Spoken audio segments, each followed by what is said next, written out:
How's it going, YouTube? Broke Boy Tactical here, and I hope you're having a great day. Today, we are going to be talking about a few things that people just do not tell you when you get into firearms, and there are some things you need to know. So hit like and subscribe, and good Lord, where the fuck was my hat? There it is. Sorry about that, y'all. But anyway, there's a few things. One, there's a lot of law that goes into carrying a gun, and you should look it up. There are a lot of good people either sitting in jail on probation or have just completely lost their rights due to ignorance. Carrying a gun when they're not supposed to, ignoring signs that they thought they didn't have to pay attention to, disorderly conduct display. I have seen that charge thrown around quite a bit, even in Texas, for really stupid things. It really is true. You really need to know your law. You can't just, go out, buy a gun, throw it in a holster, and just start carrying it and be like, well, that's done. Check. No more work needed. No. Not only do you need to train to become proficient with your firearm, but you got to train this to... You really do. I don't know any other way to put it. You have to learn the law. If you don't know the law, why are you carrying a gun? You're more of a harm to yourself than criminals are to you. You're more likely to get pulled over or have an encounter with a police officer, even if it's really not over anything bad. You're still more likely to have an encounter with a police officer than you are to be attacked and need your firearm. Statistically speaking, yes, that is far more likely. So it makes a lot of sense to be prepared for the likely along with the unlikely. I know we carry guns for the unlikely events in life, but you still need to prepare for the likely. You know what I mean? And the likelihood of you being stopped by a police officer and breaking some, let's be honest here, really stupid law, but still the law that you have to follow. How stupid would it be if you wound up in jail with a felony or a misdemeanor that would disqualify you from carrying or owning a firearm again for the rest of your life? That would be really fucking dumb. Okay? And there are a lot of ways to do it. Now, it's going to vary state to state, so I'm not going to go into that, but it is up to you to do your due diligence. That is such a hard word to say. Due diligence. It's up to you to do the research, find out what your local laws are, and not just your state laws. If you live in a metropolis, especially, like you live in a city, like in the city, definitely look up your local ordinances on firearms, because state law, yeah, good luck with that. All right, make sure that you're following the law, no matter how, I hate to say it, how, unconstitutional it may be. If you don't like it, move. Don't wind up in jail. Don't do something stupid. All right, so learn the law. Second thing people don't tell you about carrying a firearm, and this is not going to be popular, and a lot of people are going to say, I'm full of shit. No, you're full of shit. If you don't admit that you have either never done one of these things or none of this is true, you are the most full of shit individual I have ever met in my life. Okay? I'm talking to my newbies here. Carrying a firearm is uncomfortable. It is. I don't care if it's the most ergonomic, streamlined, meant to be carried pistol on the planet. You're still carrying a big hunk of metal and plastic. Sometimes maybe just a big chunk of metal.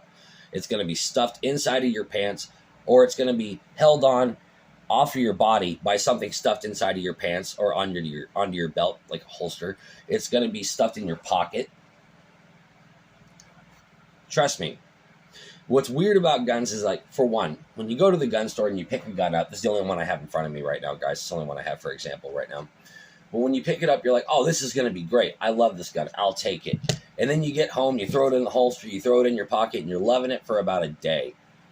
And then, and I love this pistol. I'm not talking about this one, but let's say like a Glock 19 would be a perfect example for this. You go to the gun store, you pick up a Glock 19, and you're like, God, yeah, I love this. Box it up.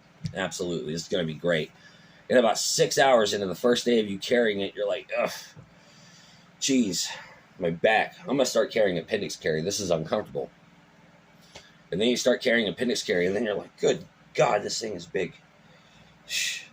I'm going to downgrade to a Glock 43X, man. This thing is just way too cumbersome. And you're like, this is going to be better. Nah, not really. At the end of the day, it's carrying a gun, and you just need to get over it. You just need to get over it. End of the story. If you're going to carry a gun, it's going to be a little uncomfortable. How much is your life worth? A little bit of discomfort? I think so.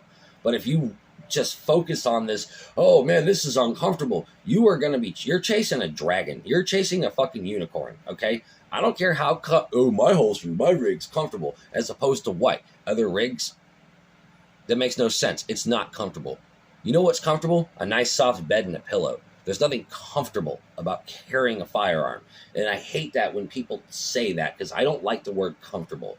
I would say this is an adequate holster. And when I say that something is an adequate holster, meaning that this carries better than other holsters.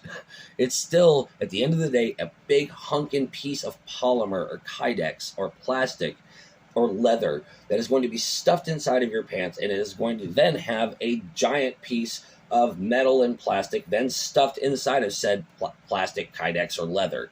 Trust me, it's cumbersome, it's bulky, it's just uncomfortable. But at the end of the day, how much is your life worth? So don't chase that dragon. Of course, try to find the most comfortable setup for you. But if you're looking for comfortable, you're not going to find it. You're not going to find it. This isn't comfortable. This isn't comfortable. No. Even if I were to put this inside the waistband, which would be ridiculous, but if I did, this thing would be practically weightless. But no matter where I carried it, at some point doing something, it would dig into me a little bit. It would do something. Trust me, it would. I don't care, oh, well, that little wing or whatever, it pushes it away from my body or what. I don't care what you do. It's not comfortable, okay? So to all my newbies, just get over that. People are not going to tell you this. And I can't tell you how many times I've seen people just be like, I'm not carrying today. It's just too uncomfortable. Now, carry something. Get 2 firearms if you have to. Get a primary pistol and get a backup pistol, like a little LCP or something. That way you always have something on you. All right? Just something they don't tell you. All right? No matter what gun you get, no matter what holster you get, it's going to be uncomfortable at some point. So just get over it. I can't repeat it enough. Lastly, another unpopular opinion. People hate it when I say this because they say it's discouraging, but I think it's reality. If you're new to guns, especially if you didn't grow up shooting, well, actually only if you didn't grow up shooting, because you wouldn't have hoplophobia if you did. Let's say you go out and you buy your first gun and you're like, oh yeah. You know, you go home and you're like, yeah, you start playing with it a little bit. You load up the magazine, and then it just got real. I've seen this. People get scared right here. This is a safe direction, y'all, by the way. They're like, oh my God. Oh. Hands are getting sweaty. That's okay. That is very normal. That's very normal. I've seen a lot of people really get freaked out. A friend of mine got his first gun. He made me unload his firearm for me. He's like, Chris, can you unload that for me? It's like, sure, just this once, but you need to learn how to do it. I don't know if I want to. It's all right. It's okay. It's all right. It's a dangerous tool. And when reality sets in, there's nothing wrong. There's nothing wrong with it. Not one bit. But you do need to get over it. Okay? If you're going to carry a firearm, it's firearm. It's dangerous. It requires a lot of responsibility. It requires a lot of confidence. It requires training. It does. Think about it. Think about driving a car. You were probably pretty nervous the first time you got on the highway, right? It's going to be the same thing when you load that firearm, put it in your holster, no matter how you're going to carry it, and you walk out that door for the very first time. Whoo! You feel like all eyes are on you, like everybody knows. It's okay to feel nervous, but you need to get over that because nobody knows but you, especially if you're concealing properly. All right? Nobody should know but you. It's nobody's business that you're carrying but you. So just go about your day. But, if you're a little freaked out at first, that's quite normal. Now, it's not okay to not carry with a round in the chamber. It's not. A lot of people like to tell newbies, especially because a lot of new people right now, in the past 3 years, we have had just this blow up in the gun community.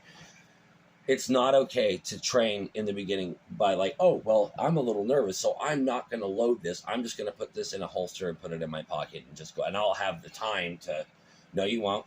You won't have the dexterity. No, you won't. You're. It's in the movie. You're not a badass. This needs to be loaded and ready to go, and that you shouldn't be carrying it yet if you're not comfortable with that idea.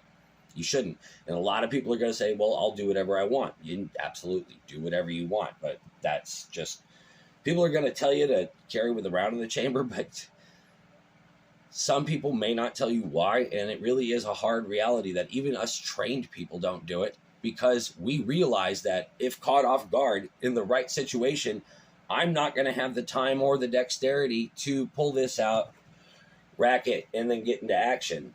It's not going to necessarily go down like that. I may be going about my day, and maybe at that particular moment, maybe not practicing the best situational awareness. We're human. It happens. And then, you know, that might be what happens. So it needs to be loaded and ready to go. Okay. I actually know a person, and it drives me crazy. He's been carrying for years. He carries with a full magazine, empty chamber, and an external safety on. So when he pulls his firearm out, he has to literally turn the safety off, rack it, and then go. That is the dumbest thing I've ever fucking heard in my life. Why? Because he is scared of his gun. He will not admit it. He is scared of his gun. It used to be okay, but that was like 2 years ago. Not okay anymore. You don't want to be that guy. Don't be that guy. It's okay. This is not a ticking time bomb. Even less expensive firearms are well made today. There's really not any bad guns on the market anymore. Lorisons and Ravens and all that shit are gone. Even high points can be trusted to be loaded with one in the chamber and put in a holster. It's not going to go off. It's going to require the trigger being pulled. It's going to require it. Are there the 1 in a million rare fucking accidents? Sure, I'm sure they've happened. But like I said, in 2023, especially with all the great designs we have and everybody pretty much just copying each other, there's really only less expensive firearms and better firearms. There's no such thing as bad firearms. So there's really no reason to be scared of your gun. It's not going to go off on its own. It's not going to pull a Houdini and shoot somebody when you're not looking. It's okay. But it's also okay if you walk into this a little scared. There's a reality to carrying a firearm that, you know, you're carrying a loaded weapon. A deadly one at that. It's a lot different than carrying like a fixed blade. You know? It's a lot different. Okay? So, it's okay, but you need to get over it. So those are just a few things that people probably don't tell you when you're going out to buy your first gun. And those are some realities that are going to set in. Okay? So, I'll leave a link in the description below. I have a couple of videos on my channel here on how to pick out your first CCW, and also things that come after it, like, you know, financial expenses and things like that. So I highly recommend, if you're new, that you watch those videos as well. I hope this was coherent and helpful, but, you know, all these things are okay, but they're hurdles you're going to need to get over. Okay? Firearms are not comfortable to carry. Just get over it. Just find the most comfortable setup for you and live with it. Okay? Live with it. When you find something moderately comfortable, trust me, it's probably not going to get much better than that. It's probably not. All right? So you just need to get over that and carry your gun and quit your bitching. It's just a reality of it. Carrying a gun's a little scary, but you need to get over it. All right? So just couple of little facts there I just wanted to share. I hope you guys have a great day. See you next time.